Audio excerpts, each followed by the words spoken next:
said that every time you give me a dollar figure in the P&L or the balance sheet or the cash flows or something in the notes, I want every detail to have these fundamental qualities, because if they are not there, if I don't have this information quality, then that information is meaningful and that's not helping me arrive at any situation, arrive at any conclusion. Okay. So the first one is relevance. I want to take decisions. Is that information helping me take decisions? If yes, then only I'm going to look at it. Otherwise, it's meaningless for me. Let it not be there. So we say that, see, every data that is there in any of these financials, whether in form of notes or in the main financials, I want them first to have the relevance quality. What is relevance? Very simple terms. It means, does it relate to my decision? What is my decision? My decision of continuing to invest in your company, or whether I should invest in this company or not, it should help me take that decision. Because if it does not, then it is not relevant to me. So for that, we want the data to have a predictive value, right? So if I, in MBA, if anybody of you would have done it, we have something called common size statements, right? So what we do is we try to bring everything to a common level, and then we try to make some projections of it. So I should be able to do that, right? Because if you give me a data that keeps on changing or that does not have a predictive value, so that I can stand here and then I can predict, how will I be able to take a decision, right? So I'm starting here, let's say, before the start of the year. I should be able to see all of that data that you present to me, and it should have the capacity to help me predict what may happen in future. Because if I predict what the valuation can be, right? So see, I have a friend of mine who's been doing an awesome job in investing, right?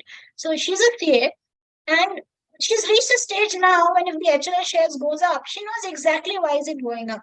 And she can now predict, okay, the palm oil import, the prices have affected, so the soap is doing this. And so she has got into that kind of micro detailing about the companies that she's investing in. How? Because that data should be there, right? So any data that helps me predict the future value, because every investment is on the future, right? What are the prices today are just an indication of what went earlier. So if I make that decision today, the data should give me an ability to come and predict my future. Because if it does not have that ability, it's an irrelevant data for me. Similarly, when I'm starting on ground one and I'm taking that decision, when I reach up to level 2, I should be able to look back and say, see, I thought this will happen, and see, this actually happened. So I should be able to confirm the decisions that I made. So it should have a confirmatory value, right? And I should be able to draw the variance and say, okay, this was something that I was not aware of. COVID struck. I was not aware of it. A new law came into picture. I was not aware of it. So we can understand the prices of dollars just changed, touched the roof. All of this is something that I was not aware of. So we factor that in and say, okay, this was what was known to me. This is what I thought. This was the delta, out of which this is explainable. So I should be able to do all of that with the information that the financials tell me. And obviously materiality, right? If the data has to be material to me, it has to be within the material zone. If I'm dealing in millions, doesn't really make a difference what hundreds of thousands are giving to me, because that's an immaterial figure for me, right? So you can have a lot of a PCM model, or the PC has a material value. You can use your acronyms, make your own acronyms, take some acronyms given by most providers, but understand the concept, guys. If you understand the concept, you will never get it wrong. Okay, so one is that important for my decision making? Right, so that's very important. It should have a predictive value. I go there, I turn back, and I say, okay, this is what I did, and this is what was right, right? And it should be material, because if it's not material, don't waste my time. Okay. Second, as I told you, if I see an asset showing in your books in 4 million, there should actually be some assets which should be totaling to 4 million, because otherwise it's a first account. Otherwise it's so, when we are doing revenue recognition, I think we're going to do it next week. Let me show you the exact letter that Ramalinga Raju wrote to the board, and you will be surprised. Out of like 6,000 crores that he has depicted as bank, more than 5,500 crores fudged. So we say it lacked faithful representation. It's not reliable, right? So for the data to be there in the P&L, balance sheet, notes, cash flow statement, it has to be reliable. Because if it is showing me something and if it is actually not there, that is an unreliable data and it is meaningless. Because when I take a decision, I take it on the basis of the data that you tell me, that is actually not there. So it's all a window dressed account, right? So why is it important? I want you to give me a complete picture, right? So it's not enough to say COVID time was bad. If you feel it is so bad that your business can tank next year, you want that details in the notes. Okay, this year we are fine. But whether you're going to sustain yourself next year, if you feel there's a problem, I ought to know it today because that's going to help me today take that decision, right? So I want the notes to be important. I want the data to be complete. It's like saying, okay, I didn't lie, but I didn't tell you the fact. Is that wrong? Yes, that's wrong. Because hiding fact is as bad as just fudging the accounts, right? Second, I want it to be a neutral data, right? Why? Let's think of a hotelier, okay? Now, there was a very optimist hotelier, and this guy is, there are some excellent books in the Indian, what do you call it? The the Maharaja system and the Jamidari system in India, right? Whereby there are a set of people who will keep on having a bias. So there was a whole section of these Jamidars in India kept on believing that the Jamidari system will never go away. Okay, so it's like the world is sinking, but you are coming up and saying, "No, there is God who will save me," and ultimately you die. So I don't want that biasness of yours to be there reflected on the data. I want facts, right? If you are a surgeon, I don't want you to feel, oh, I'm going to live. I don't want to know how you feel. I want to know the fact. I want you to be neutral. I want you to tell me everything the way it is without putting in your emotions in the picture, because that is what will help me take a decision that I want to take without being clouded by your judgment. Okay, then freedom from error, right? Obviously, you need to have some sanctity check at your place to ensure that the values are not haywires, right? So let's say, I don't know if you guys are aware, but somebody did the entire sovereign rating of US and we brought it down, right? And then somebody was caught up in saying, "Arey boss, this is a Excel mein na ek error ho gaya." I don't want that to happen, right? So when you want the data to be reliable, it has to be complete. I don't want an incorrect picture. It has to be neutral. I don't want your biases to be reflected in it. We can never go down. COVID will never come. I remember when COVID was coming for the first time and I told my in-laws, you stock up your medicines.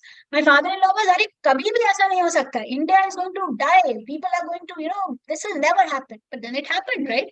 I don't want your glasses to see. I can see. I have eyes. You just tell me the facts, right? And obviously, it has to be free from error. Okay. So both these things have to be present. So basically, this answers the question: can I depend on that data? Can I depend on it? Just simply say that, right? So can I depend on that data that you're giving me?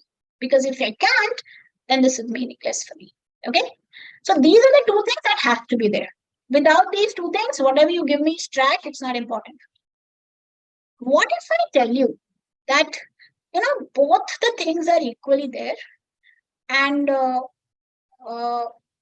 still I want something extra to be there, right? So this has to be there. It is a non-negotiable thing. It has to have relevance. That means it has to relate to my decision making. And second, it has to be reliable. It has to be something that is trustworthy. I can depend on it. But when I have two different ways of doing the same thing, which are both having the fundamental qualitative characteristics of relevance, now you understand as relevance and reliability. Take some examples in your mind, whatever example sticks. Keep those examples in your mind because those concepts will stay with you forever. You might forget the acronym on the exam day, but you will never forget those incidents, those stories that build up in your brain. Okay. If I look at two different ways of looking at something and I say, see, both the ways are giving me reliable and relevant data. Now what should I do? And we say, okay, then you think of something which is extra, right? So basics are covered. Now I want some pudding and I want some extra stuff. So whichever gives me more of that extra stuff, I'm happy, right?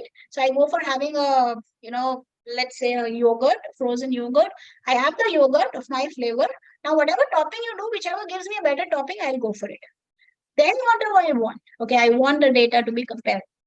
I want the data to be consistent, because if I am looking at the financials in last year versus this year, and you've changed the fundamental, the assets there and the assets there, the entire behavior and the measurement has changed, then it might show me that it is not the correct picture, but actually it is the correct picture, right?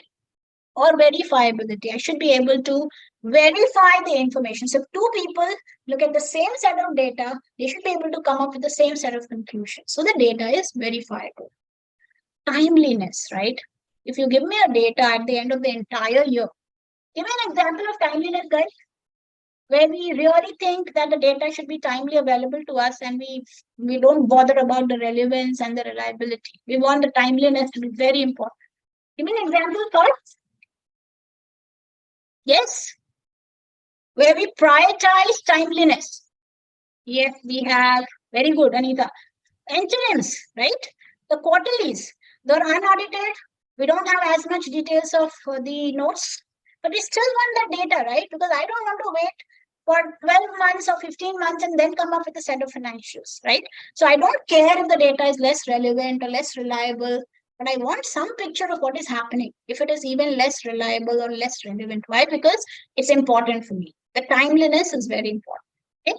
And understandability. You give me a very complicated stuff that goes above my head. So I want a simple method that is relevant, reliable, and like a reasonably aware person who knows some accounting laws, it should make sense to me. If all of this is there, then I'm going to choose the one which has these additional toppings better than the earlier one. Okay, but all of this is story. See this. Okay, if for collecting any of this data, the cost way outweighs the benefit, I'm not going to invest so much in it, right? I have a depot, let's say in an area called Tawang in Arunachal Pradesh in India, and the collating of data from that place and bringing it up to the head office, it's so huge. It really does not make sense to actually invest in such a lot of stuff. So what do? We say, okay, bunk it. Okay, bunk it. Just take some reasonable estimate and go ahead with it. So all of this is good, very nice. Benefit should outweigh the cost, because that is the biggest constraint that we have, right? If the benefits don't outweigh the cost, then it's not worth giving all of this data to the users. Then you have to say, boss, this is my limit. You cannot go beyond it. The business was really tanking. So I would have loved to give you the SKUs and the SKU wise sale and all of that. It's beyond our reach. We don't have such sophisticated IT systems to provide the data for you. So what I can give you, be happy with that. Okay. Can I do that? The answer is yes. Of course I can do it. Okay, because that is one of the constraints of record keeping. We'll do one or two questions, guys. Don't worry. We are going to do some questions from here. Okay. Now this is easy, guys. Okay, so this is theoretical. Actually, we're not going to spend too much time here. When we're going to do not-for-profits, second last topic that we're going to do once we are wrapping up our, we'll talk a little bit more about this, right? Because a not-for-profit business. Just give me one example of a not-for-profits in the US, guys. Oh, wait. I have two good questions for you. Okay, let's see who answers this. Listen to the question nicely and answer in the chat panel. Okay, I give you a scenario. Okay. Let's say there is sometimes we use certain construct which heavily relies on one concept at the cost of the other, right? So I can have a system. Let's say if I tell you use of historical cost. Okay. When I'm using the historical cost method of booking my financial accounts, what are we compromising and what are we? So out of the two characteristics that I've shown you, relevance and reliability, what are we prioritizing when I'm using historical cost at the expense of the other? Are we prioritizing relevance over reliability or reliability over relevance? Yes, guys?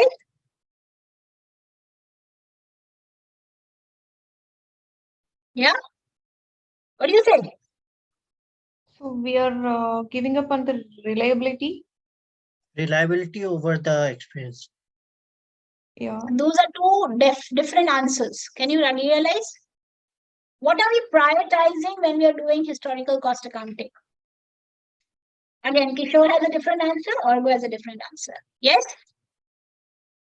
When I say we use historical cost, what are we prioritizing?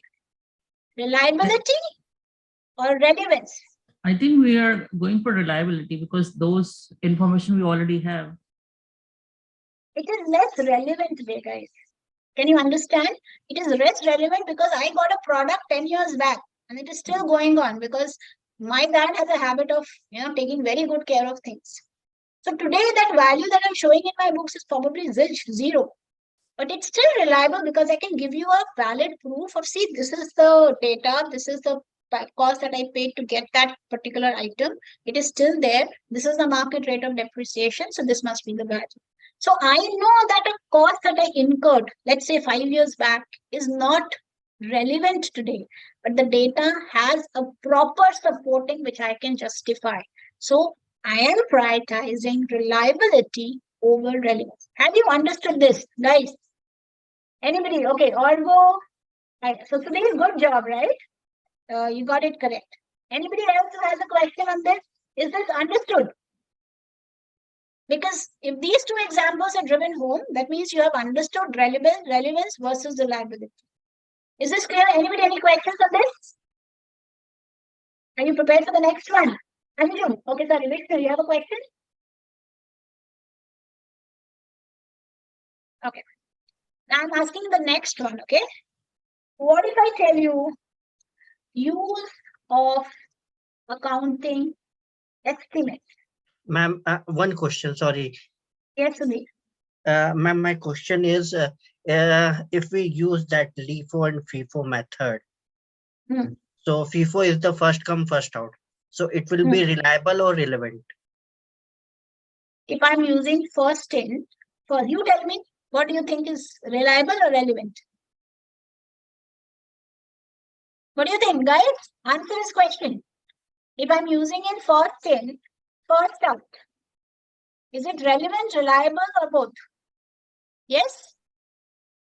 So see, they need not conflict. First, you have to understand this, okay? They need not conflict. If I'm using the FIFO method, the first in, the first out method, there is a proper reliability of what I'm showing, right? Because in real life also, that is what I do. I seldom take items which are old and keep it with me and give the new ones, unless and until I'm in the industry over that. Okay? Have you understood this? Sudhir? True. And okay, we are going to discuss FIFO in great length when we are doing inventory, but it is incorrect to say that we are prioritizing one over the other if we are just using the FIFO method. Is it clear?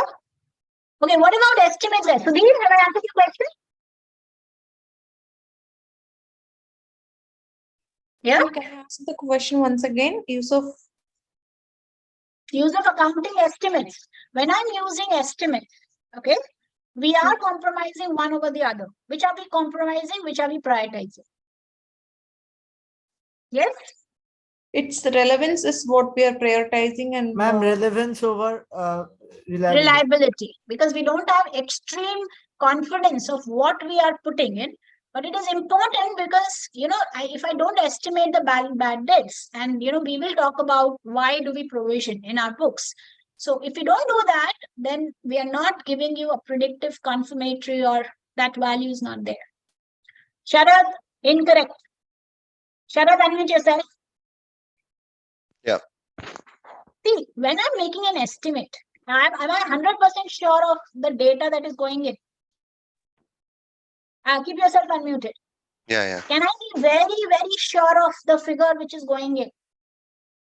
No, it's an estimate, right? So we are using judgment. We are making some calls, right? It is not 100% reliable. That means it's not faithfully represented probably, but it is still relevant, because you will see when I'm going to discuss the revenue recognition that if we don't give you this information, then I'm actually not giving you the full picture. Have you understood? Yes, so we are not prioritizing reliability. We are prioritizing relevance here over reliability. Okay? Okay. Yeah. Vishnu? Quick. Ma'am, I just wanted to understand, I mean, if my understanding is correct. So relevance is concentrating on what is happening at the moment in the, in the entity. And the reliability is like what is with the accurate data. whether it is Yes, the reliability, yes. When you look at the reliability, you look at the figures that are coming or the data that is being presented, how relevant, how accurate they are. Okay. Yeah. And when you look at relevance, it means, it's like saying I don't have the asset nomenclature. मेरे पास asset है ही नहीं. I have not given you one thing in my in my P&L. That is incomplete. Okay. So yes, what you've understood is correct. So when we are presenting the in the first example you have given, if we are presenting the assets at the market Historical value, that if it is in the market value, it is relevant, but it is might not be reliable because fair value. Okay. yeah. Okay, we cannot say that just because I'm following the fair value, it is not reliable. So when you look at fair value that we are going to discuss today, we will see how we are trying to bring in the reliability in the picture. Okay. See, again, understand that just because I use these two examples does not mean that the use of any one method has to be at the expense of the other. Vishnu, is this clear? These are some exceptions where one is being prioritized and the other is being compromised, but that need not be the norm. So fair value, you will see later on when we read the fair value observation today, the entire hierarchy, you will see how we are trying to bring in a kind of objectivity and trying hard to make it reliable for us. So we say go for observable inputs, go for level 1 inputs, because that is something that can have reliability. Don't depend too much on your internal data. Have you understood? But if I don't have any external data, then I have no option. Then I have to fall back on internal data. Is that clear? Yeah. So it is incorrect to say that just because you're following fair value, it is an irrelevant data. Is that clear? Yeah. Yeah. Yeah. Anybody else? Any questions? Yes, Vishnu. Oh, sorry. Clear? Can we move ahead? Sharad, is this clear? Yes, it's clear. So ma'am, with depreciation for current, I may record and depreciate my full asset. But in the year of sales, I may... Okay, Anjum, unmute yourself. Yes, you're correct, Anjum. So, Anjum, unmute yourself first.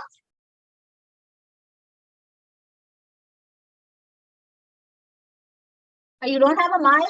No, you had a mic, right? We spoke. Sorry. Yeah. So see, depreciation again, tell me, say the full thing. Hello? Yeah. Yeah. Ask your question. Yeah, miss, that like for current year, I am recording, yes, I am recording depreciation for my asset. Okay. I have some estimate on the basis of my market practice or industry practice. Okay. But in the year of sales, I may record gain or loss. So it is proved that my estimate was not correct. But see, when you make the fact that it is an estimate, Anjum, it means that you don't have all the data. So starting here, I can say that, this is the picture that is available in front of me, right? Yeah. Going another 3 steps, when I look back and I say, where am I going wrong? It's like saying I always sell off my shares and I realize I was wrong, right? Yeah. So when I say this, of course, we are compromising on reliability and we are depending on relevance. That is true? Yes, Anjum? Yeah. Just because I could make a sale, so there's this whole concept of depreciation recapture that we have in taxation. Are you aware of it? Yeah, kind of. There is this whole concept of depreciation recapture that we have in taxation only built on this. And that is the reason in tax we do not allow you to take provisioning at all. And we also have this concept of over and above depreciation, even according to taxation law. So yes, you are correct. But then we don't say we proved wrong. We say that we took the best call as for the... See, if today suddenly it's a new industry, I have no follower, right? I have nobody to benchmark and say, okay, this is the rate of depreciation.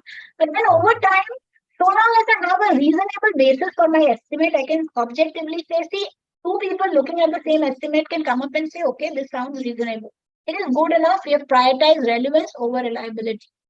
And then as and when time goes, that is why the estimates can change, right? Yeah.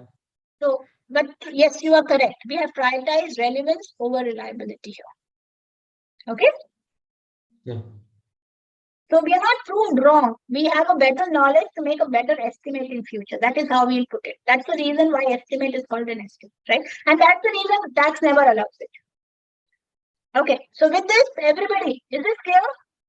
So the kind of questions you'll be asked in this area will concern some, simple questions on remembering and understanding. So you can use a acronym. So PC mode or whatever, and CNF, whatever you want to talk about it. The CNFs that we have for the cardboard, whatever one you can make an acronym and you can stick to it. Okay. But you will have questions from this area, lots of questions.